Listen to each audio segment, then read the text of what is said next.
In digital Marathi, जनतेच्या हक्काचं व्यासपीठ। उल्हासनगरमध्ये वंचित बहुजन आघाडीच्या वतीने भव्य रोजगार मेळाव्याचे आयोजन करण्यात आले होते। या मेळावा 385 बेरोजगारांना विविध कंपन्यांमध्ये रोजगार देण्यात आला। वंचित बहुजन आघाडीचे शहर उपाध्यक्ष महेंद्र आहिरे यांच्या मार्गदर्शनाखाली भव्य रोजगार मेळाव्याचे आयोजन करण्यात आले। या मेळाव्यात 18 नामांकित कंपनीचे प्रतिनिधी उपस्थित होते। या मेळाव्याला ठाणे जिल्ह्यातील अनेक बेरोजगार युवकांनी मुलाखती दिल्यात। 382 उमेदवार उपस्थित होते। यापैकी 215 उमेदवारांना कंपनीमध्ये पात्र ठरवण्यात आले, तर 60 उमेदवारांची निवड जागेवर झाली। कॅम्प 4 मधील सार्वजनिक मित्रमंडळाचे हॉलमध्ये या रोजगाराचे आयोजन करण्यात आले। मेळाव्याला वंचितचे ठाणे जिल्ह्याचे नेते सारंग थोरात, शहराध्यक्ष शेषराव वाघमारे, शहर संघटक प्रकाश सिरसाट, महिलाध्यक्षा रेखाताई उबाळे, प्रशांत उबाळे सह असंख्य पदाधिकाऱ्यांनी मेहनत घेतली। आज उल्हासनगर शहराच्या वंचित बहुजन आघाडीच्या माध्यमातून उल्हासनगर शहरामध्ये खरं कसं तर महेंद्र भाऊ अहिरेंचं जेवढं कौतुक करावं तेवढं कमीच। कारण हा जो आजच्या तारखेमध्ये नोकरी हा फार मोठा गंभीर प्रश्न झालेला आहे आणि ते वंचित बहुजन आघाडीचे उपाध्यक्ष उल्हासनगर शहराचे आमचे महेंद्र भाऊ करतायत।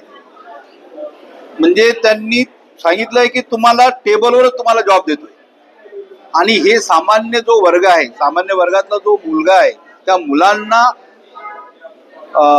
योग्य मार्गावर आणणं, त्यांना त्यांचं आर्थिक बाजूने मजबूत करणं हे वंचित बहुजन आघाडीचं काम आहे। त्यामधले महेंद्र भाऊ असतील, ते प्रशांत उबाळे असतील, सोनेंद्र भाऊ आहे, प्रकाश भाऊ सिरसाट आहे, वंचित बहुजन आघाडीची संपूर्ण उल्हासनगरची टीम आज डॅशिंगमध्ये या 18-19 पॅनलमध्ये भरपूर प्रमाणात काम करतोय। वंचित बहुजन आघाडीचे कार्यकर्ते हे तळागाळापर्यंत लास्टच्या म्हणजे अति तळागाळापर्यंत पोहोचतोय आणि त्याचे दुःख, त्याचं संपूर्ण त्याचं आर्थिक असेल जे असेल ते त्यांना बघतात आणि त्यांना आमच्या वंचित बहुजन आघाडीचे संपूर्ण कार्यकर्ते टीम त्यांना सहकार्य करतायत। आजच्या तारखेमध्ये जो हल्ल्याचा प्रकार झाला मुंबईमध्ये सैफ अली खान सारख्या अभिनेत्यावर, त्याची सुरक्षा नाही आहे। कारण बांगलादेशचे काही घुसखोर इथं घुसले असतील किंवा कोणी असेल, त्यामधून आमच्या वंचित बहुजन आघाडीचे कार्यकर्ते टीम ज्या आर्थिक असेल सर्वात गोष्टी आजच्या तारखेमध्ये नोकरी आणि दरवेळेस शासन आणि आश्वासन देते आणि बघितले तर आजच्या तरुण पिढीला रोजगार नाही आहे आणि ते वंचित बहुजन आघाडीचे कार्य करतात। यांना खरंच पुन्हा मी शुभेच्छा देतो। इथंच थांबतो। जय महाराष्ट्र, जय भीम। वंचित बहुजन आघाडी उल्हासनगर पूर्वतर्फे आपण हा भव्य रोजगार मेळावा आयोजित केला। याचं कारण म्हणजे आपल्या विभागामध्ये बरेचसे बेरोजगार आहेत की सुशिक्षित आहेत, परंतु रोजगार त्यांना नाहीये। तो विचार आम्ही करून सुभाष टेकडीमध्ये हा भव्य रोजगार मेळावा आयोजित केलेला आहे। आतापर्यंत 250च्या वर मुलाखती झालेल्या आहेत, बऱ्याच कॅन्डिडेटची निवड देखील झालेल्या आहेत आणि आम्ही 1000च्या वर अपेक्षित आहोत की तेवढे उमेदवार आज इथे मुलाखतीसाठी येतील। आणि विशेष म्हणजे सर्व क्षेत्रातील येथे आपल्याकडे जागा उपलब्ध आहे आणि ऑन द स्पॉट सिलेक्शन आहे।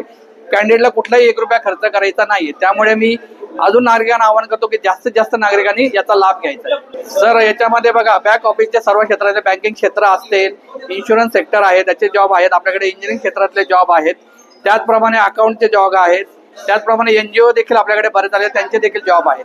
तर सगळ्या क्षेत्रातले त्याचप्रमाणे लेबर जॉब देखील आहेत। आपल्याकडे MIDCचे लेबर जॉब देखील आपण तरुणांसाठी उपलब्ध करून दिलेले आहेत।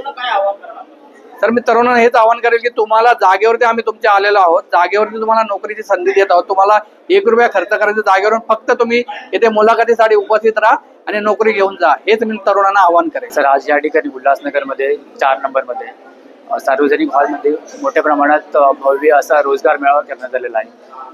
मेळाव्याच्या मागचं कारण हेच आहे की या ठिकाणी जो तरुण वर्ग आहे हा बेरोजगार आहे किंवा शिक्षित आहे, तर त्या शिक्षकांना योग्य ठिकाणी योग्य जॉब हा मिळत नाहीये।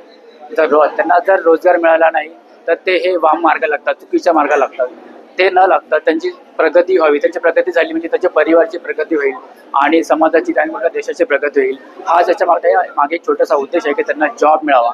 या ठिकाणी IT सेक्टरपासून जॉब, परत MIDC back office, front office, विविध क्षेत्रातील जॉब या ठिकाणी आहेत, जे म्हणजे सामान्याला देखील जॉब देऊन जातील। आणि या ठिकाणी आपण ऑन द स्पॉट त्यांना इंटरव्ह्यू दिलेला आहे। तिथं इंटरव्ह्यू झाल्यानंतर त्यांना लगेच जॉब देण्यात येईल आणि आतापर्यंत 200 ते 300 लोकांनी जॉबच्या इंटरव्ह्यू दिलेला आहे आणि त्यांना जॉब मिळावा ही आमची विनंती आहे।